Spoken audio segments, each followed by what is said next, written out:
Hello everyone, welcome back to my YouTube channel. So in this video we are going to discuss about the last 20 day strategies for RRB NTPC graduate level exam.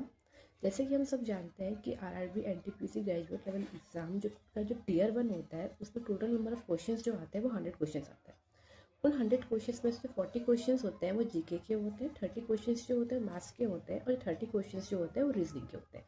चलिए अब discuss करते हैं कि कैसे हम लोग बहुत कम time में ओवरऑल सिलेबस को कंप्लीट कर सकते हैं ताकि हम लोग के ज़्यादा से ज़्यादा मार्क्स आ सकें। So first of all let's discuss about GK.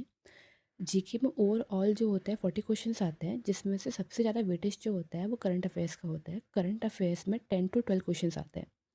Current affairs के बाद हमारे 2 to 3 क्वेश्चंस जो होते हैं वो गवर्नमेंट स्कीम से आते हैं और इंटरनेशनल ऑर्गेनाइजेशंस में मैंने नोटिस किया है कि पिछले एक साल में इंटरनेशनल ऑर्गेनाइजेशन से भी बहुत सारे क्वेश्चंस पूछे गए हैं और टेम्पल आर्किटेक्चर से भी बहुत सारे क्वेश्चंस पूछे गए हैं। एंड फेस्टिवल एंड डांस और स्पेस मिशंस, इन सब से जीके में क्वेश्चन पूछे जाते हैं। और इसके बाद हम लोग जो पॉलिटी और हिस्ट्री वगैरह पढ़ते हैं तो वो तो हमें पढ़नी है। फिर हम बात करते हैं उसके बाद, अगर हम बात करें मैथ्स की, तो मैथ्स पे टोटल नंबर ऑफ़ क्वेश्चंस जो होते हैं 30 होते हैं।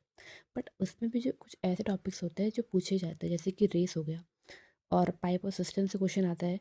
सिंप्लीफिकेशन से भी हमें 1-2 क्वेश्चन मिल जाते हैं। एलसीएम एचसीएफ हो गया, नंबर सिस्टम हो गया, ज्योमेट्री हो गया, मेंसुरेशन हो गया। अगर हम इन टॉपिक्स को कवर कर लेंगे तो हमारा मैथ्स में 50% सिलेबस समझ लीजिए कंप्लीट हो गया। अगर हम रीजनिंग की बात करें तो रीजनिंग के भी टोटल 30 क्वेश्चन आते हैं, जिसमें से जो मोस्ट कॉमन टॉपिक्स जो आते ही आते हैं वो है number series, coding decoding, mathematical operation, distance and direction, blood relation and sitting arrangement. अगर हम इन टॉपिक्स को अच्छे से कवर कर लेंगे तो हमारा ऑलमोस्ट 50% सिलेबस जो है वो हो जाएगा। बट लास्ट हमें रोज़ एटलीस्ट 2 से 3 PYQs तो करने ही हैं। आप जिस भी प्लेटफॉर्म से मॉक टेस्ट देना चाहते हैं आप देते हैं, उस प्लेटफॉर्म से दे सकते हैं। मैं टेक्स्ट बुक के मॉक टेस्ट देती हूँ, तो आपको एटलीस्ट 2 से 3 PYQ मॉक टेस्ट तो देने ही है डेली। इससे क्या होगा कि आपको आपके वीक पॉइंट्स पता चलेंगे कि आपका कौन से क्वेश्चन आप सॉल्व नहीं कर पा रहे हैं।